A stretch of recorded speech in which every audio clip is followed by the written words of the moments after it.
Welcoming you sa aming pong panghapong gawain o panambahan. Tinatawag din namin Gospel Hour Service. Purihin ng Diyos sa kanyang katapatan sa atin na muli tayo'y tinipon sa bulwagang ito para sambahin siya. At this time, para gamitin din ang pagkakataon na ito para ipahayag ang ebanghelyo ng ating Panginoon Jesus, lalo na sa mga inimbitahan natin this afternoon. So, bilang pasimula ay pagbati sa ating mga panauhin or bisita narito ngayon. Yes, again, we welcome po sa Bagunas family, si Father Chris, Mami Helen, Mami Vilma, and si Crisanto Jr. No? Welcome muli sa aming kalagitnaan. At sa mga, si Ron na nandito ulit, welcome Ron, at maging si Jo Marie na tinugon ng Panginoon ang aming panalangin na makita kayo muli, makasama ngayong hapong ito. At meron tayong mga listahan dito. Una ay welcome po kay Nanay Manolita na mother ni Romel. Magandang hapon po, Nay. Welcome po. Yes. Okay lang po ba kayo dyan?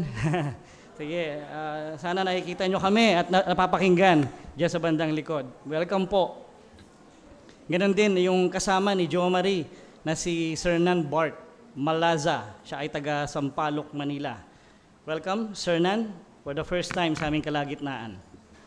Ganon din ay ang kasama ni Pastor Manolo. No? Katabi niya ngayon, bata pa siya, no? At the age of 27, ay Pastor Jasper Canencia. Welcome, Pastor, sa aming kalagitnaan. At syempre, ang mga ilan pa sa atin na narito kanina, welcome po. Sana makarating yung ating mga visitors na nag-confirm at makahabol sila sa ating pagsamba.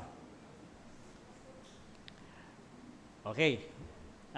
Of course, sila Brother Dinong, si Francis at si Rayleigh na nandito ngayon.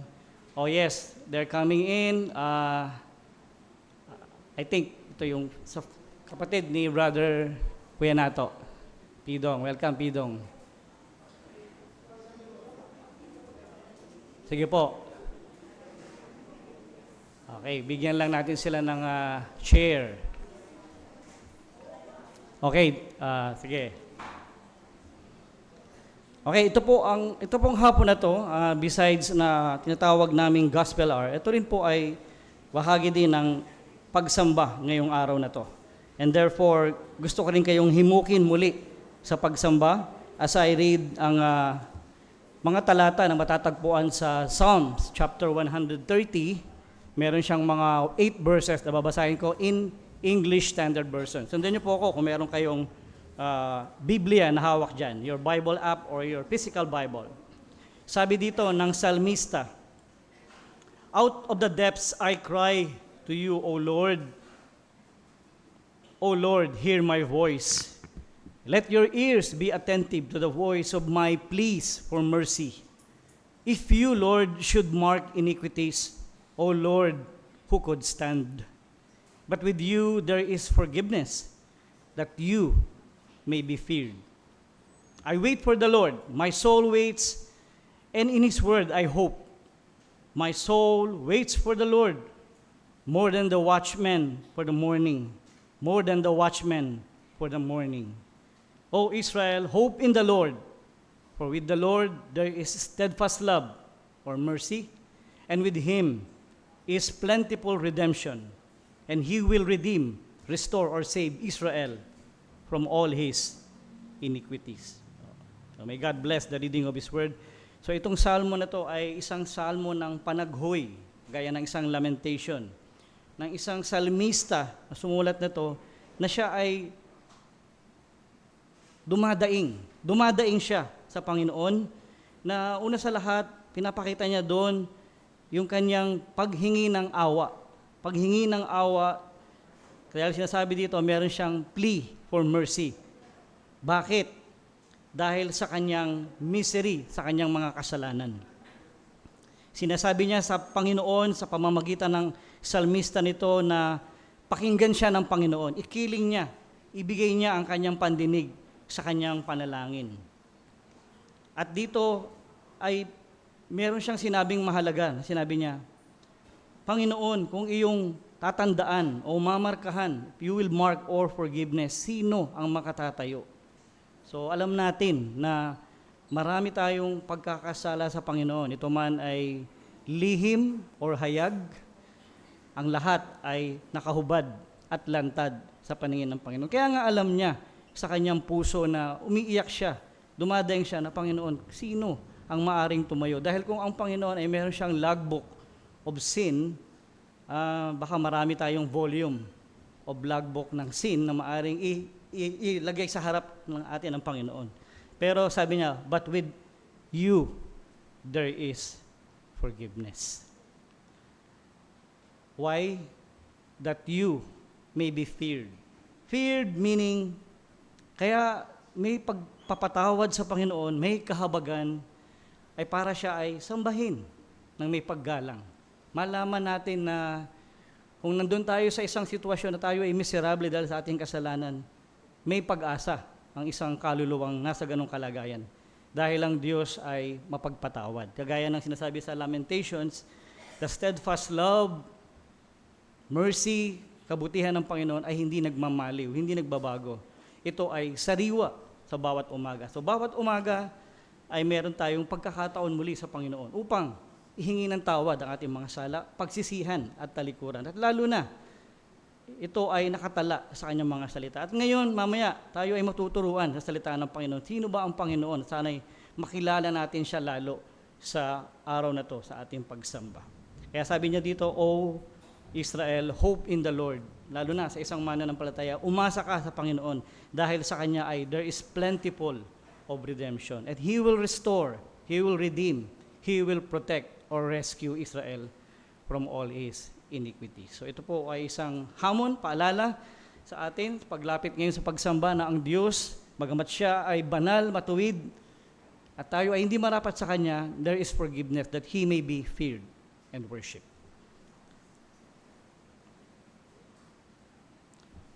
Tayo po ay manalangin.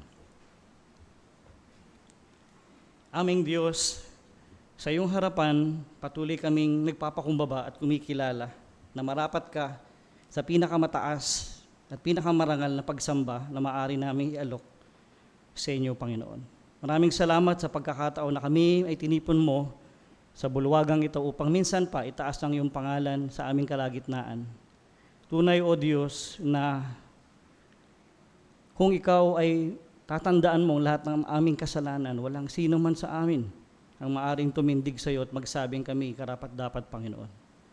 At salamat dahil merong kapatawaran, merong kaligtasan, merong katubusan sa inyo sa pamamagitan ng tinapos na gawa ng aming Panginoong Jesus sa krus ng Kalbaryo. At ito lamang ang dahilan para ang isang kaluluwa ay makatayo sa iyong harapan kung siya ay tumanggap ng paglilinis at kapatawaran mula sa aming Panginoong Jesus. O tanggapin mo ang aming pagsamba, linisin kami at patawarin. At tanggapin mo ang aming pag-aawitan, tanggapin mo ang aming pananalangin at maging ang aming pong pakikinig ng iyong salita. At samahan mo kami ng iyong banal na presensya upang sa gayon maging makabuluhan ang aming pong pagtitipon ngayong hapon pong ito, lalo na sa panahon ng pagpapahayag ng iyong salita. Gamitin mo po ang kapangyarihan ng iyong Espiritu upang impluwensyahan ang tagapagsalita sa likod ng pulpitong ito. Gamitin mo po ang mensahe mula sa iyong mga salita na nasulat upang hamunin at sumbatan kami muli sa aming mga kaluluwa at tawagin sa pagsisisi at pananampalataya ang mga kaluluwa na narito, Panginoon. Maraming salamat po at nawa ang lahat na aming gagawin ay tunay na mauwi sa ikaluluwalhati ng iyong pangalan. Ito pong aming panalangin sa pangalan ng Panginoon Jesus. Amen. Yung una nating aawiting hymno bilang pambungad ay pinamagatang Pass Me Not, O Gentle Savior. So kung kilala nyo, si Fanny Crosby, isa yun, sa sumulat ng napakaraming hymno, bagamat siya ay pinanganak na walang paningin or meron siyang birth defect, blindness, almost weeks lang after ng kanyang birth. Nakapagsulat siya ng napakarami, halos libo-libong mga kanta na kung saan ay lagi nating inaawit sa ating kalagitnaan, si Fanny Crosby. Pass me not, O gentle Savior. Hindi ko maubos maisip, maalala yung na last December, si Mary Jane Veloso, after more than 14 years, ay nakauwi na sa ating bansa after siyang mahatulan ng kamatayan sa bilangguan sa Yogyakarta, Indonesia dahil sa illegal drug possession. So sabi niya, it's a miracle na ako ay makabalik sa aking pamilya. Pero that is after na yung 8 niyang kasamahan ay firing squad. At sa kanya ay na-postpone.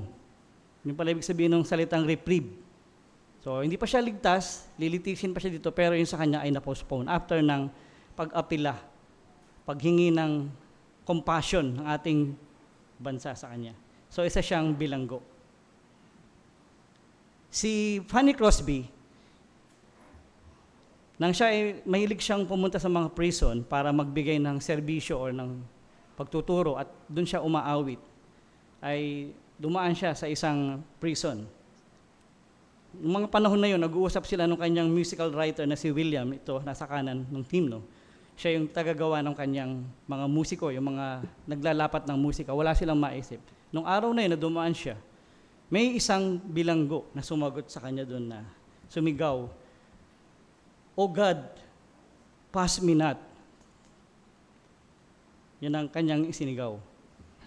So, para bang tumimo sa kanyang isip yung sinigaw na yon, nung isang bilanggo na yon, na hindi siya pinatulog. At from there, nakaisip siya ng awitin na to.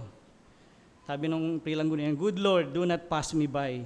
At dito niya isinulat itong hymno na to. Ito ay inspired ng isang tao na humihingi ng atensyon sa Panginoon. Kagaya ng binasa natin, "Kaawaan mo ko," in stanza number 1. He appeals to Jesus na huwag siyang lagpasan. No? Siguro ito yung naramdaman ni Mary Jane for how many years, no, na pag-aapila. Ilang presidente yung dumaan, simula kay Pinoy hanggang nakarating na kay BBM. Lahat yun ay humingi ng apila, subalit hindi pinakinggan. Pero dito, kagaya din ng isang bilanggo, humihingi siya na huwag siyang lampasan, pansinin siya. Sa second stanza, ina-express naman doon yung kanyang relief. Dahil nakatagpo siya. Ang isang tao nakatagpo na ng kapatawaran, ay meron na siyang relief.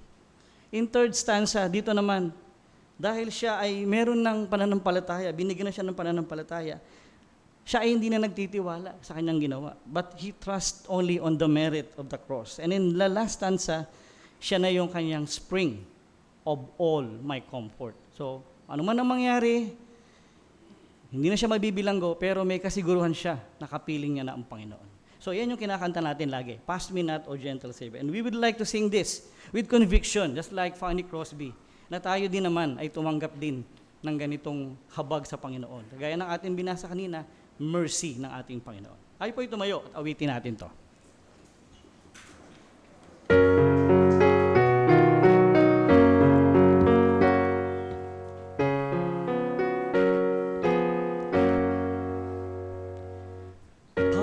Pass me not, O gentle Savior, hear my humble cry, while on others thou art smiling, do not pass me by.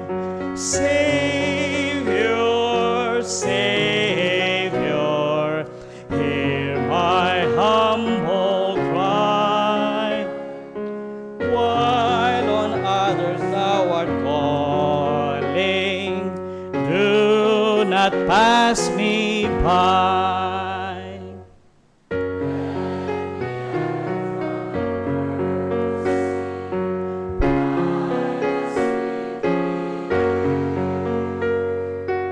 Kneeling there in deep contrition, help my unbelief.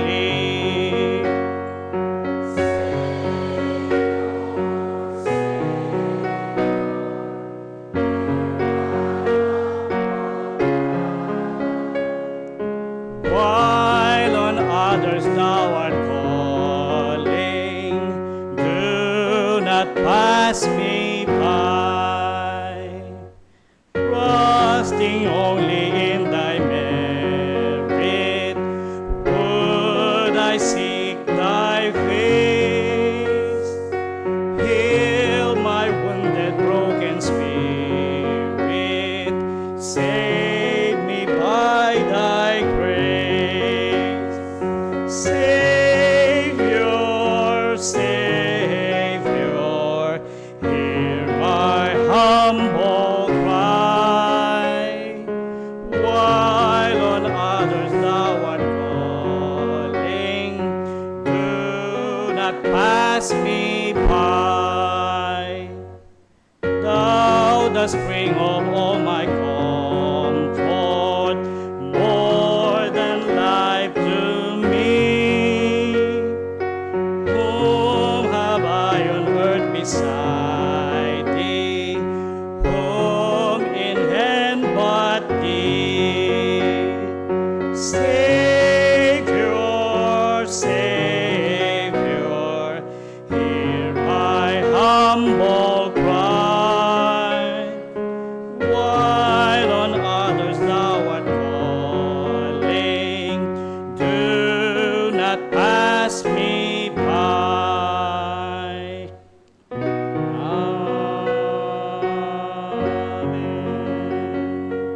Amen. Tayo po ay magsiupo na po.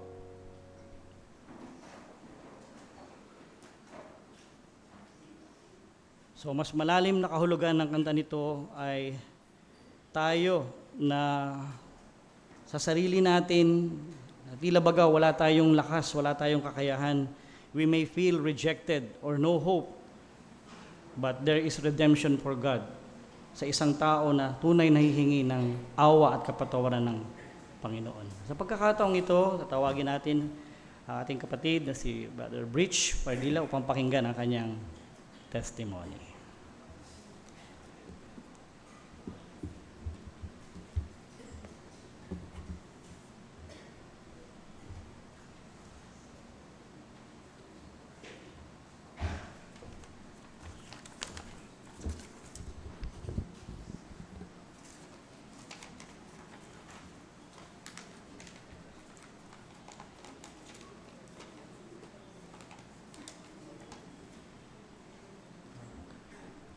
Magandang hapon po sa ating lahat. Isa pong malaking pribilehiyo na ako po ay makapagpahayag ng aking testimony or conversion po sa pulpitong ito.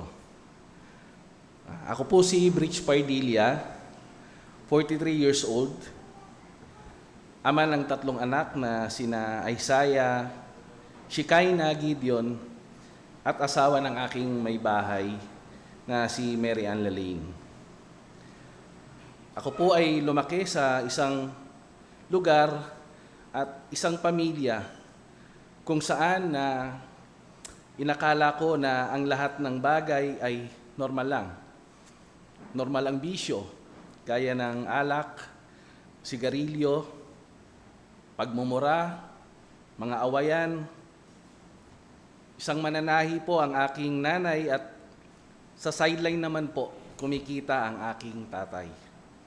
Noong ako po ay bata pa, dinadala kami ng aking nanay sa isang sambahan kung saan ito ay tinatawag na Church of Jesus Christ of Latter-day Saints or Mormons.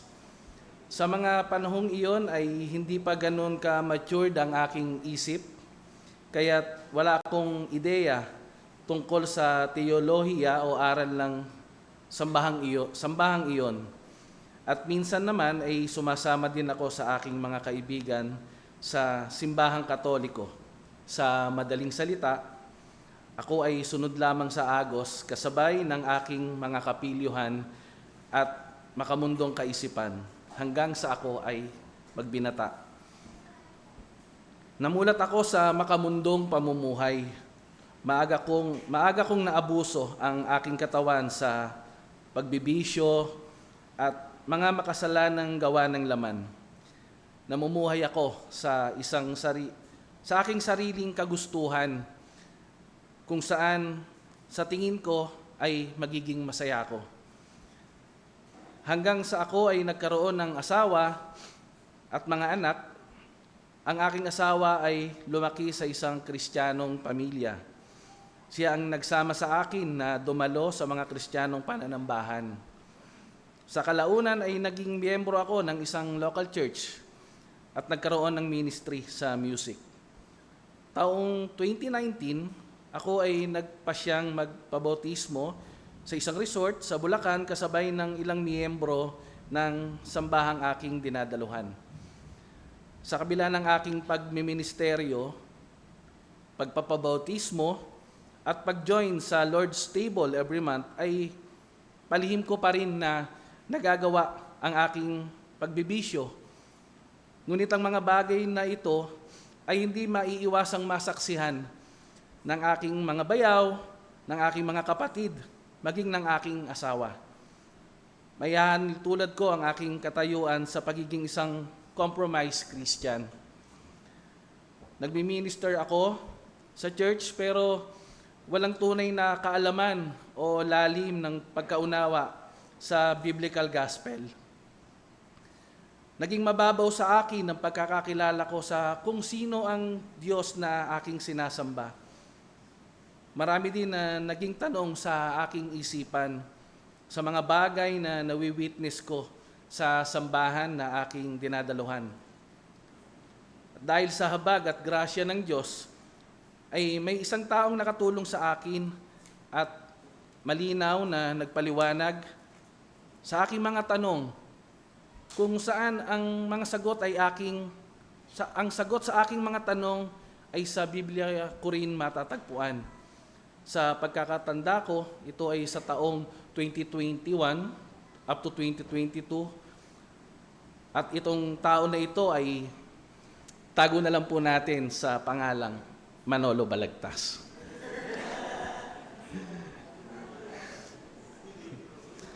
Kasabay nito, ang pag-introduce niya sa akin sa Reform and Expository Teaching. Sa una ay parang bago ito sa aking pandinig. Every time na mayroon kaming katanungan ay sa kanya kami nagtatanong ng aking asawa.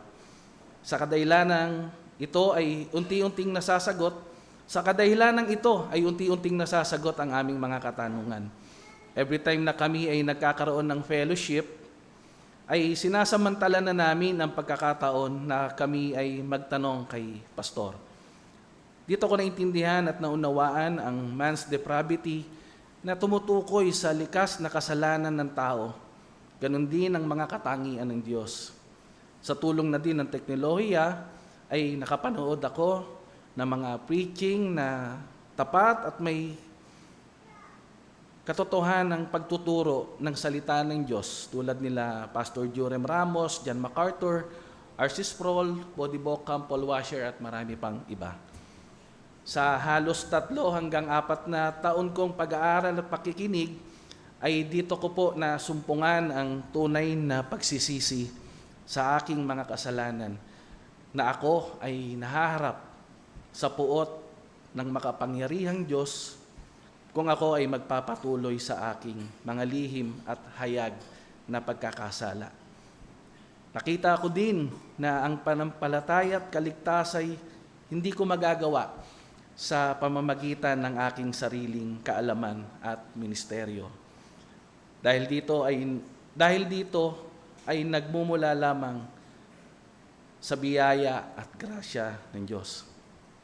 Sinabi po sa Efeso 2:8-10, sapagkat dahil sa kagandahang loob ng Diyos, kayo ay naligtas sa pamamagitan ng pananampalataya. At ang kaligtasang ito'y kaloob ng Diyos at hindi sa pamamagitan ng inyong sarili. Hindi ito bunga ng inyong mga gawa, kaya't walang dapat ipagmalaki ang sinuman. Naging malinaw din para sa akin ang kahalagahan ng pag-aaral ng salita ng Diyos. Isang malaking probidensya ng Panginoon na dinala dito ang TNC o Trinity Neighborhood Church sa aming lugar sa Marulas, kung saan tapat na naipapahayag ang aral at salita ng Diyos. Halos 1 year din po akong sumailalim sa aming beginners at membership class tuwing Lunes. Ganon din po ang pagdalo namin ng weekly class tuwing Miyerkules. At dahil din po sa aking maling pagkakaintindi o ordinansa ng pagbabautismo noong una, ay ninanais ko po itong maisagawang muli. Na sa ngayon po ay mayroon na akong buong kaunawaan sa Biblical Gospel at pagkakaunawa sa sermonya ng water baptism. Sa pagkakataong ito ay nais ko pong magbigay ng hamon at paalala sa mga kabataan, dalaga, binata at mga magulang, hindi lamang sa sambahang TNC, bagkus ganun din sa mga makakapakinig ng testimonyang ito, na siyasatin po natin maigi ang ating mga puso at kalagayang espiritual. At lang sa gayon ay huwag nang umabot sa punto na tulad ko, na sa kabila ng mali at mababaw na pagkaunawa sa mabuting balita, ay naubuso ang grasya at kabutihan ng Diyos.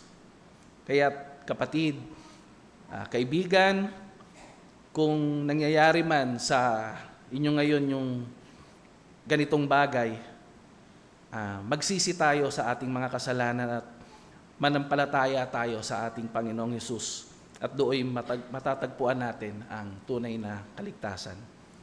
Nais ko rin pong samantalahin ang pagkakataong ito upang magpasalamat kay Pastor Joel, sa mga deacons at kapatiran ng Sambahang TNC na kami ng aking pamilya ay tinatanggap ninyo bilang regular attenders at makasalo sa inyong fellowship. At kami ng aking sambahayan ay patuloy na natututo sa salita at aral ng Diyos. Kaya't muli, sa Diyos po ang papuri at pasasalamat.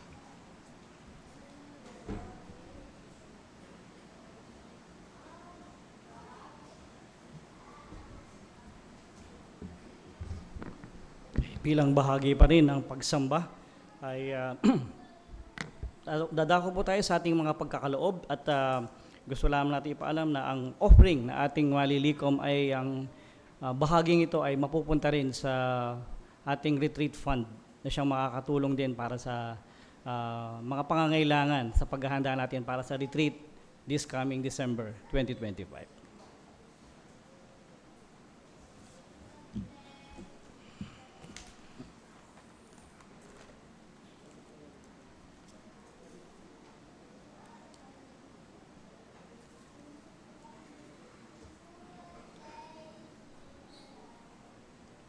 At sa amin pong mga tagatunghay, mga followers sa TNC page, kung ang Panginoon ay hinihimo kayo na magkaloob, ay pwede niyong itong ipadala sa pamamagitan ng account na naka-flash sa screen ng aming pong page ngayon.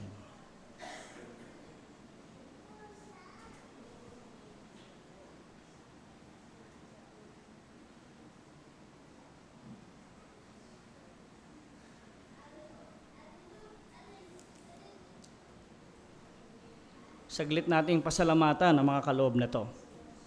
O aming Diyos, tunay na maraming salamat sa iyong kabutihan at tunay na hindi mo nga ipinagkait ang iyong bugtong na anak sa amin para sa katubusan ng aming mga sala. Kaya maging sa mga practical at mga material na bagay, patuloy ka naming tinataas at pinupuri sa mga nalikom na kaloob na magamit ito sa patuloy na gawain ng iyong kaharian at para sa pagtulong sa mga pangangailangan. Maraming salamat sa pangalan ng Panginoon Jesus.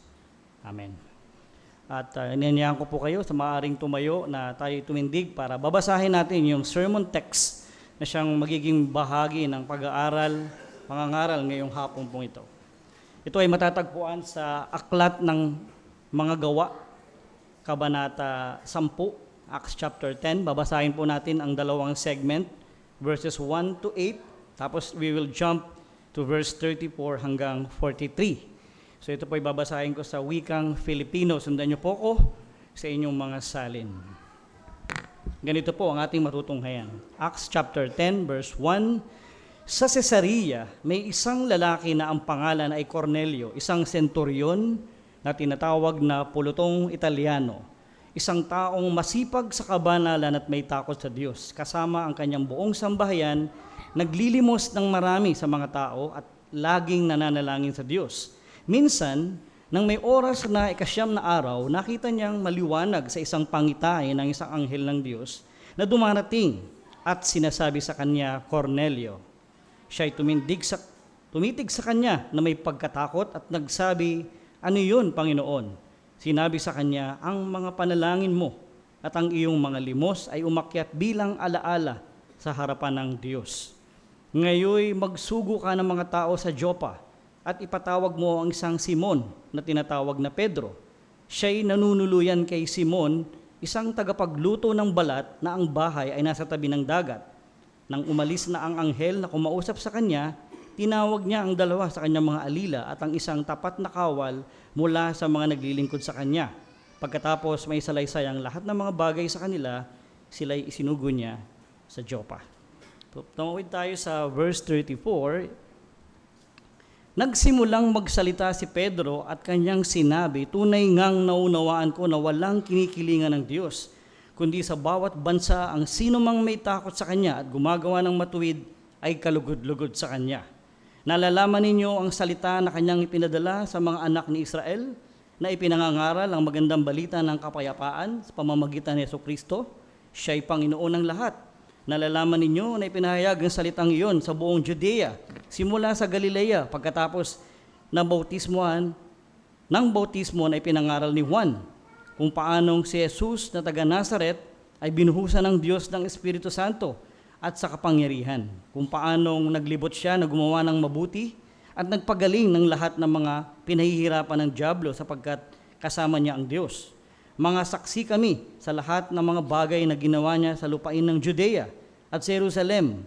Siya'y kanila ring pinatay ng kanilang ibitin siya sa isang punong kahoy. 40. Siya'y muling binuhay ng Diyos sa 3 araw at siya'y hinayaang mahayag, hindi sa buong bayan, kundi sa amin na hinirang ng Diyos bilang mga saksi na kumain at uminom na kasalo niya, pagkatapos na siya'y mabuhay mula sa mga patay. Sa amin, pinagbilin niya na mangaral sa mga tao at sumaksi na siya ang itilagyan ng Diyos na maging hukom ng mga buhay at ng mga patay. And then last verse, siya ang pinatotohanan ng lahat ng mga propeta na ang bawat sumasampalataya sa kanya ay makakatanggap ng kapatawaran sa mga kasalanan sa pamamagitan ng kanyang pangalan. Diyos po magpala sa pagkabasa ng kanyang salita. Maaari na po tayong magsiupo. Tawagin na po natin si Pastor.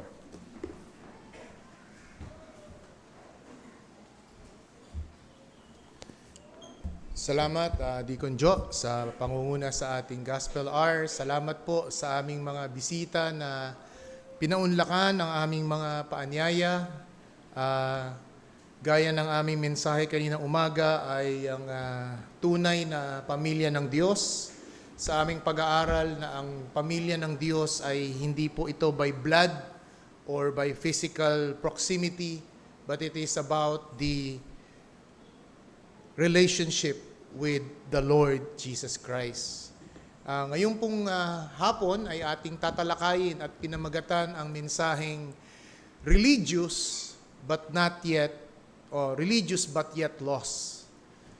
So yan po ang tema na nais kong iakma sa narinig nating mensahe o patotoo ni Brother Breach, na bagamat siya po ay galing sa isang false gospel at na-introduce sa kanya ang gospel dahil po sa kanyang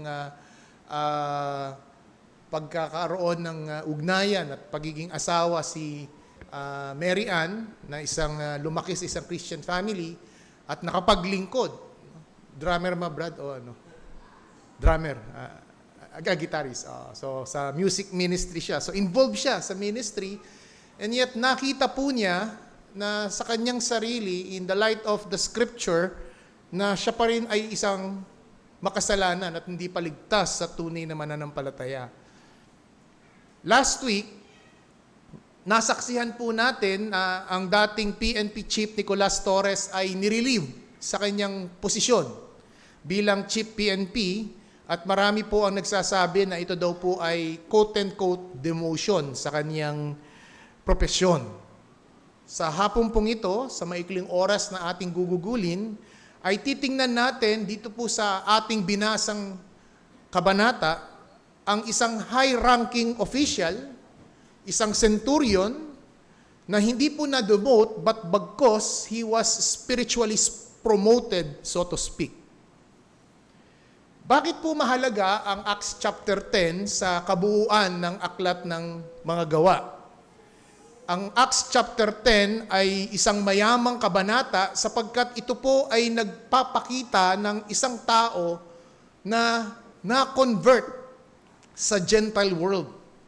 Bagamat meron na pong mas nauna sa kanya, sa Acts chapter 8 si isang Ethiopian eunuch, subalit hindi po ito ang kinikilala ng mga Bible scholars na pasimula ng pagbubukas ng kaligtasan ng Diyos sa mga hintil. It is chapter 10 which is the benchmark or the stage for the major shift of the early church. Tandaan po natin yung key verse ng Book of Acts na Acts chapter 1 verse 8, at manatili kayo sa Jerusalem at bababa ang banal na spirito at magmula sa Jerusalem, Judea, Samaria, and to outer parts of the world. This chapter 10 marks that outer part of the world sapagkat dito po nagsimula na ang ebanghelyo ng Panginoong Jesucristo ay maipahayag sa mga hindi Hudyo, sa mga hintil. Kaya ganun po napakahalaga nitong kabanatang ito sa kabuuang aklat ng mga gawa. Tatlong simpleng bagay po ang nais kong nating dapat matutunan at maintindihan dito po sa ating kabanatang 10. Una, the special trait of this man. Ang espesyal na katangian ng taong ito na ating pag-aaralan. Ikalawa, mapapansin po natin the special recognition in verse 4. Yan yung kanyang mga magagandang ginagawa ay ni-recognize ng Diyos by sending an angel. And thirdly and finally, we will see the solemn proclamation of the gospel. Ang seryosong pagpapahayag ng ebanghelyo. Ito po ang tatlong simpleng mga katotohanan na gusto kong makita at maintindihan natin sa ating pag-aaral ng kabanatang ito. Acts chapter 10 verse 1. At Caesarea, there was a man named Cornelius, a centurion of what is known as a Italian cohort. A devoted man who feared God in all his household, gave alms generously to the people, and prayed continually to God. The first two verses ay makikita natin ang description of the special trait of this particular man. By the way, the word centurion, it came from the word century. So meaning to say that this person is a high-ranking officials, that he had soldiers 80 to 100 under his command. Another thing, Caesarea is very strategic location na kung saan ito po ang istasyon ng military operation sa panahon ng Roma para po sa patuloy na pag-maintain ng peace and order sa buong Roman Empire. He is part of the Italian regiment. He is part of the commander of what we call the elite soldiers. So yan po ang makikita nating description ni Cornelius. Sa kanyang profession, masasabi po natin, may integrity, may dignified, ginagalang, highly respected ang taong ito. Ang isang bagay na ating pong dapat ding punahin na magandang pagpuna, bagamat siya po ay isang Romano, ang mga Romans po kasi ang kanilang pananiwala ay polytheism. When we say polytheism, from the word poly means many, marami silang Diyos-Diyosan. In fact, ini-encourage nila ang kanilang mga Roman citizens, ang kanilang mga kababayan, na magkaroon kayo ng maraming Diyos. Mas maraming Diyos, mas mabuti, para mas masigurado ninyo ang inyong kaligtasan. Ganun po ang kanilang takbo ng kanilang kaisipan. By the way, pagans are also polytheistic. marami po silang mga kinikilalang mga Diyos. May Diyos ng araw, Diyos ng tubig, no? Diyos ng pag-ani. Meron po silang mga iba't ibang kinikilalang Diyos. However, what is remarkable about this man, this centurion named Cornelius, ang pinili po niya ay hindi yung kultura ng mga Romano na sumamba sa maraming Diyos. Ang unang napili niya at napusuan niya na maging rehilyon at pananampalataya niya is the Jewish faith. Yun po ang isang katakataka dito na makikita natin na sa maraming mga paniniwala na pwede niyang yakapin, pwede rin naman niyang yakapin ng Jewish faith na habang minimaintain niya ang Roman polytheistic faith. Pero hindi ganon. Ang ginawa niya, niyakap niya ang Jewish faith na monotheism. Pag sinabing monotheism, isang Diyos lang ang sasambahin mo. Ibig sabihin, para sa kanya, kaya niyang talikuran yung kinagisnan ng paniniwala ng isang Romano na maraming Diyos-Diyosan ang pwedeng paniwalaan. Sapagkat ito ay babangga, ito ay lalaban sa Israel faith, monotheism. Sapagkat sa lumang tipan, maliwanag ang turo ng Diyos, huwag kang sasamba ng ibang Diyos maliban sa akin. What is remarkable about this man is about his religious life, his spiritual life. He was so religious that he was able to copy the religious activity of an Israelite. He prayed, he worshiped, he gave alms. Yun po ang tatlong aspeto na masasabi nating religious activity ng isang Hudyo, ng isang Israelita. Sumasamba, nananalangin, nag-aabuloy. Nagfa-fasting at nananalangin. Kopyang-kopya niya ang paglabas. The externality of religion is all copied. Swak na swak. Kuhang-kuha niya. And that's why, sinabi po dito sa verse 2, kinilala na he is a devoted man. When we say devoted man, dedicated. When we say devoted husband, dedicated. It implies he is a dedicated worshiper of Jehovah. He is a dedicated worshiper, server of the God of Israel. His life was shaped with sincere reverence. Hindi lang yun. Hindi lang yun ang ating mapapansin dito. Ano pa? Ang sabi dito, hindi lang siya, pati yung kanyang household, inimpluwensyahan niya. Isinama niya. Di ba? Yan nga yung mensahe natin kaninang umaga eh. Isa sa mga aral ng mensahe natin umaga. Di ba? Salvation enhance natural relationship. Dahil ikaw ay isang maging mananampalataya na dating isang pasaway na asawa o pasaway na anak, dahil sa iyong pananampalataya, naging isang magandang patutuo ka sa iyong pamilya at ito ay naging persuade sa kanila na totoo ang iyong pananampalataya. Dito makikita natin na sinasabi dito na hindi lamang siya maging ang kanyang household. He feared God, he respected, worshiped that one true God, even though he was not a Jewish. Tandaan natin, hindi ito Hudyo, hintil ito. And yet, ang pinili niya ay ang pananampalataya ng mga Hudyo, ng Israelita. Sincero siya sa kanyang religious activity.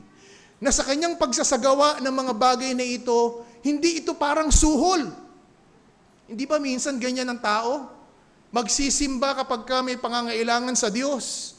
Kapag humihingi ng bagay sa Diyos.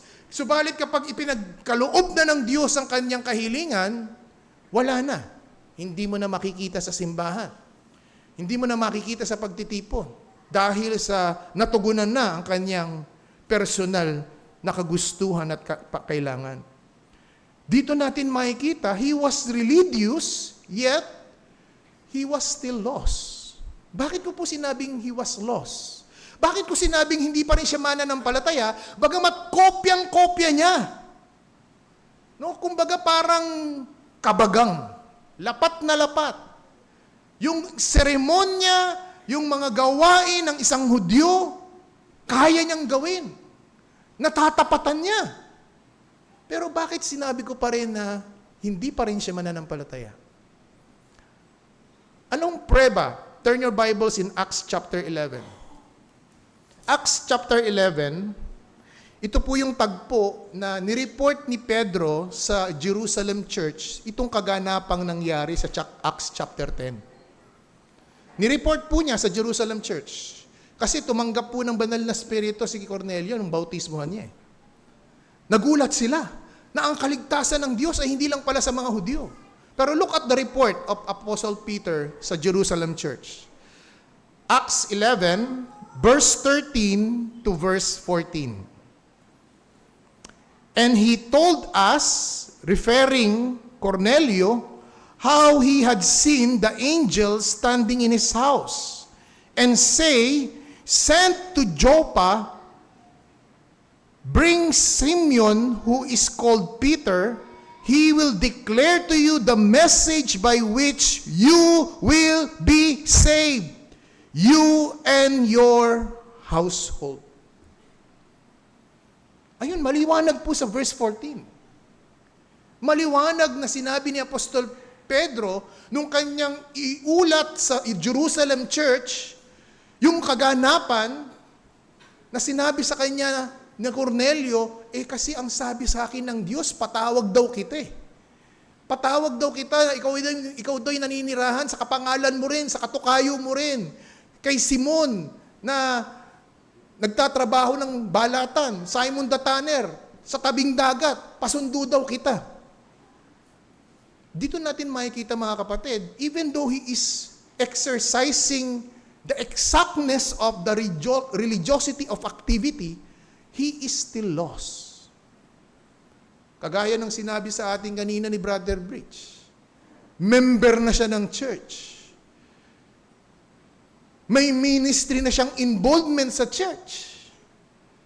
Masipag siya sa church. Kasama niya ang kanyang pamilya at sambahayan sa church. And yet when he was confronted by the true and unadulterated gospel, his heart was pierced. He was convicted. And that's why he is willing, Lord willing, by next Sunday, if the church will agree on the Lord is adding him to us in our midst, there would be the ordinance of water baptism. Verse 4, second point, spiritual recognition. Hindi lamang yung special trait ng taong ito, but verse 4, there is a special recognition. Acts 10, verse 4, and he stared at him in terror and said, "What it is, Lord?" And he said to him, "Your prayers and your alms are ascending as a memorial before God." Yung kanyang mga ginagawa, yung kanyang sinserong pagsamba, yung kanyang sinserong pananalangin, yung kanyang sinserong pagtawag sa Diyos, kinalugdan ng Diyos. It is like a Leviticus chapter 2 verse 2, it is like a memorial offering na ang isang mananamba kapag sila ay sasamba, may portion ng kanilang handog na susunugin. At itong sunog na ito ay umaakyat na usok sa paitaas at ito ay sumisimbolo na natutuwa ang Diyos dun sa sumasamba. And that is the description here in verse 4. Pero hindi nangangahulugan na ligtas na siya. Hindi na nangangahulugan na mananampalataya na siya. Hindi na nangangahulugan na siya ay miyembro na ng sambahayan ng Diyos. Hindi na nangangahulugan na siya ay miyembro na ng kaharian ng Diyos. Hindi. Ito'y isang special recognition na yung ginagawa mo tama. Pero hindi sapat para maligtas ka. sapagkat ang iyong mga gawa ay kailanman ay hindi magiging paraan ng iyong kaligtasan. And that is the logic. That is the connection kung bakit kailangan pang patawag si Pedro. Ito tanong ko sa inyo, bakit hindi na lang yung anghel ang nangaral kay Cornelio? Have you come to think of that? Bakit hindi yung anghel na nagpakita kay Cornelio ang nagsabi kay Cornelio, Cornelio, ito dapat gawin mo. Total, magaling ka naman kumopya. Ito na lang, kopyahin mo na lang. Sumunod ka sa panalangin. Aminin mong Hindi ganun, di ba? Bakit pa pinatawag ng anghel si Pedro? You know why? Because the angel cannot appreciate what amazing grace is all about. Kung merong awitin sa langit na hindi kayang awitin ng anghel, that's amazing grace. He can sing, holy, holy, holy, because God is indeed holy, but the angels, the cherubim and the seraphims will not be able to sing John Newton hymn, immortal hymn, Amazing Grace. You know why? Hindi sila binigyan ng Diyos ng pagkakataon. Sa isa nilang pagkakamali, tinagpas sila ng Diyos at naging mga demonyo sila. Sa isang nilang rebellion, hindi sila naranasan ang habag at kapatawaran ng Diyos. Pero ang tao, ikaw, ilang beses mong nilapastangan ng Diyos? Ilang beses mong hindi pinansin ng Diyos? Ilang beses nagkibit balikat ka? Ilang beses nagtengang kawali ka? And yet, buhay ka pa hanggang ngayon. Hindi ka pa hinahaturan na rin ng Diyos. Nagtitimpi ang Diyos na sa kanyang pagtitimpi at sa kanyang kabutihan, ito'y magtulak sa iyo sa pagsisisi. Romans 2 verse 4. Hindi mo babatid na ang kabutihan ng Diyos ang siyang maghahatid sa iyo para ikaw ay magsisi. Thirdly and finally, the solemn proclamation of the gospel. Hindi kayang gawin ng anghel sabihin kung ano yung kaligtasan. Hindi niya pwedeng i-share o sabihin. Why? It's because hindi niya naranasan. Hindi niya naramdaman. Hindi siya kumbaga, hindi ko magets. Hindi ko naranasan kung ano yung sinasabi mong kapatawaran sa kasalanan. Hindi ko naranasan yung sinasabi mong inihango ko mula sa kamatayan tungo sa buhay. Pero si Pedro alam niya yun. Bakit? Dahil si Pedro 3 beses niyang kinatuwa si Jesus. Pero pinatawad siya ng Diyos. Si Pedro, tinalikuran niya na ang Panginoon Di ba tinawag na nga siya ng Panginoon? Pedro, magmula ngayon, you will be fishers of men. But after the resurrection, after the burial, anong ginawa niya? John 20. Bumalik siya sa pangingisda. And then he was asked 3 times, Peter, do you love me? Feed my sheep, tend my flock. Look at verse 37. Acts chapter 10, verse 37. Ang sabi po dito ni Pedro, you yourself know what happened throughout all Judea, beginning from Galilee after the baptism that John proclaimed, how God anointed the Son Jesus of Nazareth with the Holy Spirit and the power, went about doing good and healing all who were oppressed by the devil, for God was with him. Look at verse 37. Ano sabi ni Pedro kay Cornelio nung isinishare niya ng gospel? Cornelio, verse 37, you yourself know what happened throughout Jerusalem or through all Judea. Sinasabi ni Pedro, alam mo itong mga bagay na nangyari sa aming lugar, nabalitaan nyo rito eh. You know why? Caesarea and Jerusalem is 60 miles apart. 120 kilometers. That is from Manila to Lucena City, approximately. Ganun lang kalayo ang Caesarea to Jerusalem. Therefore, yung mga kaganapang nangyari sa Jerusalem, ang mga himalang ginawa ni Jesus, ang mga Christ event na nangyari dito, ang kamatayan, ang paglilibing, ang pagkabuhay na maguli, the 7 last words, all of these activities, nakarating sa Caesarea. Nabalitaan ng Caesarea, ng mga taga-Caesarea.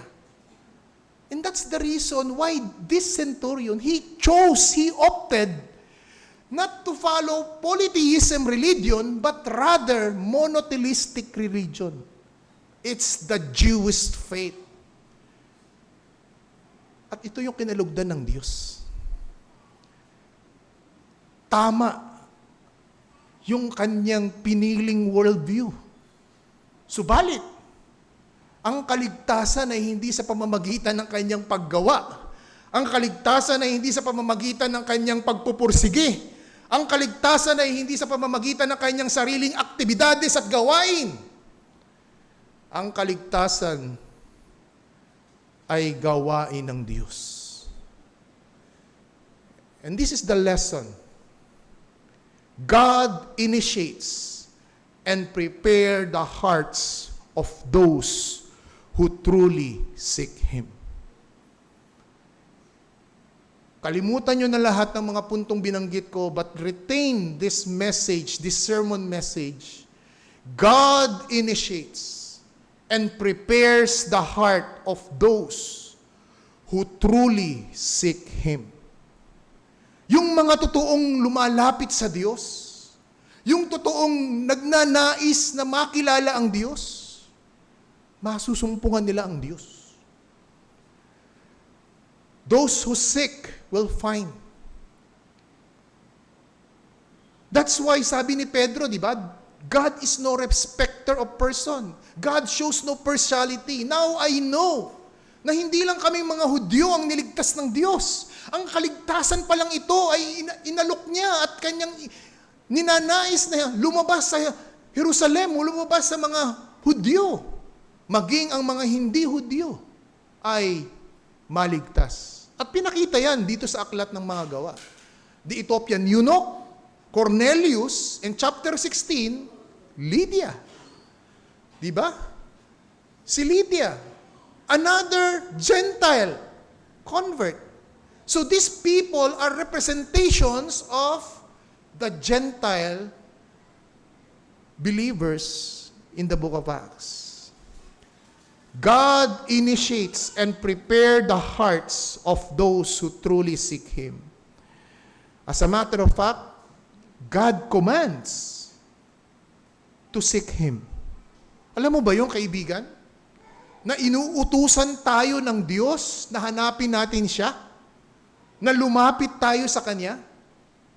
Isaiah 55 verse 6. Turn your Bibles in Isaiah chapter 55 verse 6. Seek the Lord while He may be found. Call upon Him while He is near. Jeremiah chapter 29. Jeremiah chapter 29. Ang kadalasan ditong paborito ay verse 11. Pero verse 13 ang babasahin natin. Jeremiah 29 verse 13. Ano ang sinasabi dito? You will seek me and find me when you seek me with all your heart. At ito ang karanasan ni Cornelio. He seek the Lord. He seek the God of Israel. He seek the God of Jacob, that Isaac and Abraham. He seek it with all his might. But God is preparing him. It is God who initiated him. God who gave him that taste, that taste bud to seek God. You are here this afternoon, listening in God's Word. And the people who invited you are just instrument that you may be able to hear the unadulterated gospel of our Lord Jesus Christ. Acts 17. Turn your Bibles. Acts 17, verse 26 to 27. Acts 17, verse 26 to 27.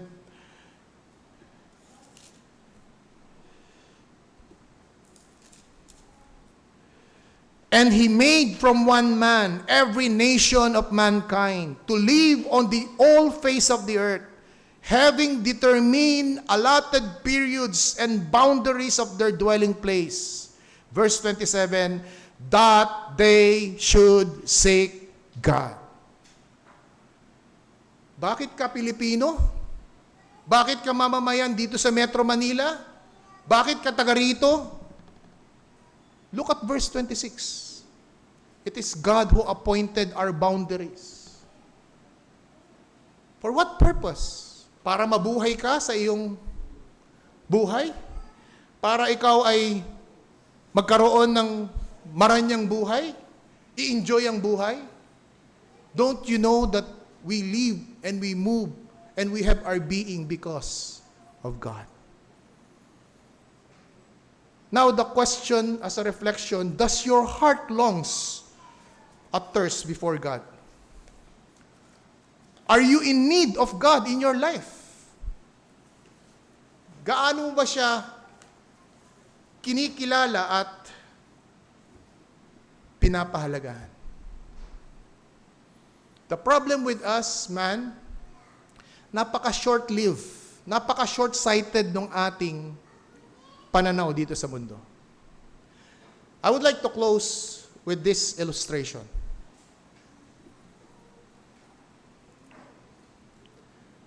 This is a bundle of a cord of straw.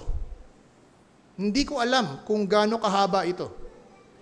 Kung 50 meters o 100 meters. But what you notice about this straw cord is may isang dangkal. May isang dangkal na pinuluputan ko ng itim na electrical tape. You know what this represents? This represents your life. My life. Na dito ka pinanganak at ito ang iyong katapusan.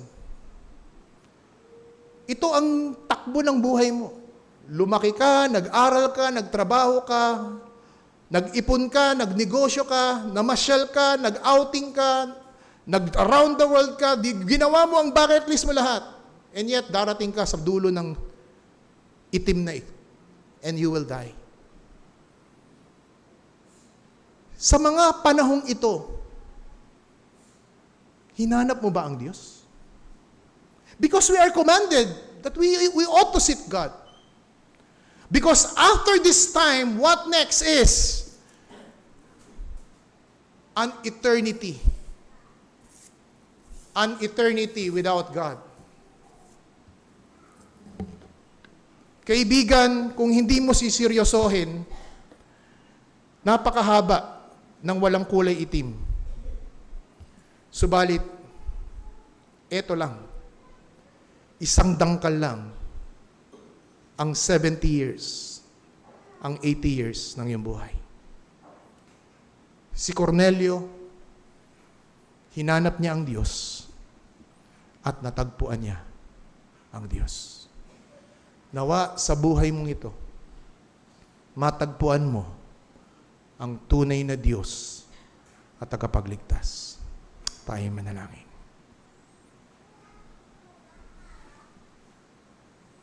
Patawad, Panginoon, sa mga maling focus ng aming buhay. Patawad, Panginoon, sapagkat minsan we are so much engrossed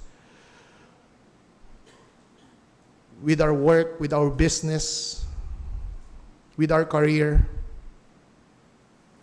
or even with our family. That this family may also be a hindrance, an idol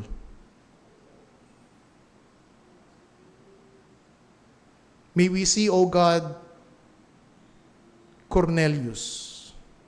He chose to seek you. He chose to love you. But he need to hear the gospel. Hindi sapat, O Diyos, ang kanyang pagsisimba. Hindi sapat ang kanyang pananalangin. Hindi sapat ang kanyang pag-aabuloy, ang kanyang pagkakaloob at maging bahagi at paglilingkod. Walang saysay ang lahat ng ito. Kulang. He was religious and yet still lost. But you allow him na marinig niya ang mensahe ni Apostol Pedro about Christ's events, how Christ died and buried and resurrected to show that Christ is triumphant over death. Na kaming mga mananampalataya na kahit kami mamatay, hindi kami mamamatay eternally and spiritually sa kadahilan ng Christ is the firstborn of all resurrection. Nawa, O Diyos, seryosohin namin ang aming buhay pananampalataya sa iyo. Patawad sa complacency. Patawad, O Diyos, sa comfort zone namin. May we see ourselves in the light of this sermon. In Christ's name we pray. Amen.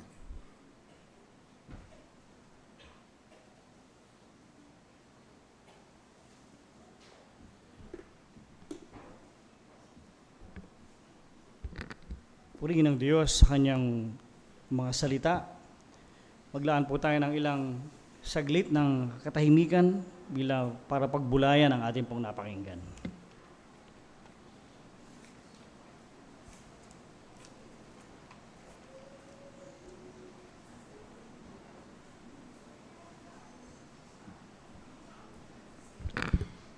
Ang ating response hymn sa hapon na to ay isang storyline. Kagaya ng kwento ng buhay ni Cornelio, ang isang makasalanan ay meron siyang journey sa kanyang buhay.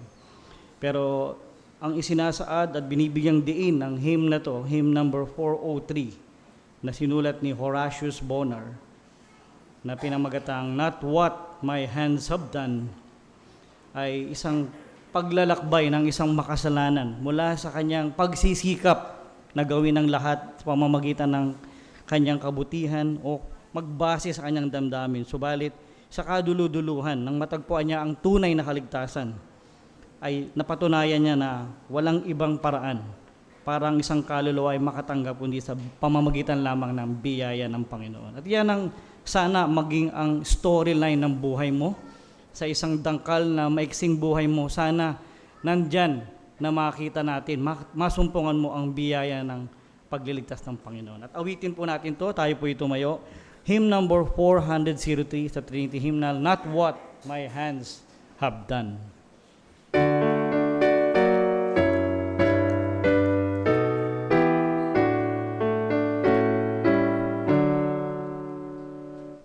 Not what my hands have done can save my guilty soul.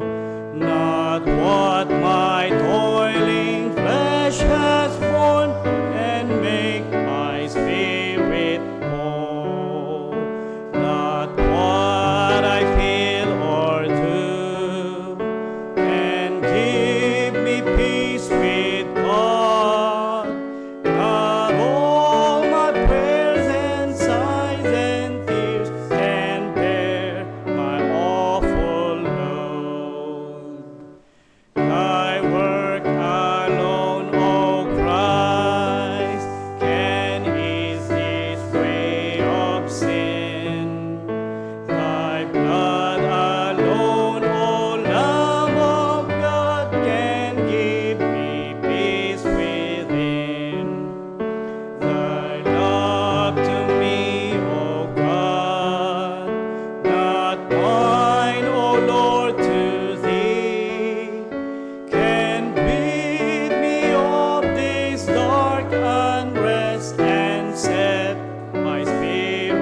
as we sing the doxology.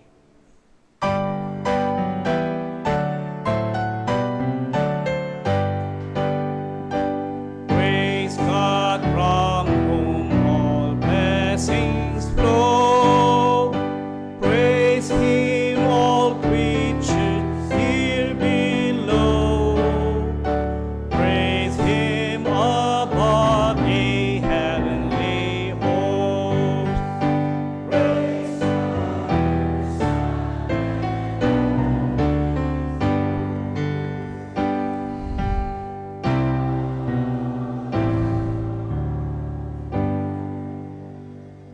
At ngayon, tanggapin natin ang pagpapala ng Diyos, ang pag-ibig ni Kristo na kanyang pinatunayan, ng kanyang ibigay ang kanyang buhay bilang sakripisyo, kapalit at kahalili sa ating mga kasalanan at pambayad sa ating mga kasalanan.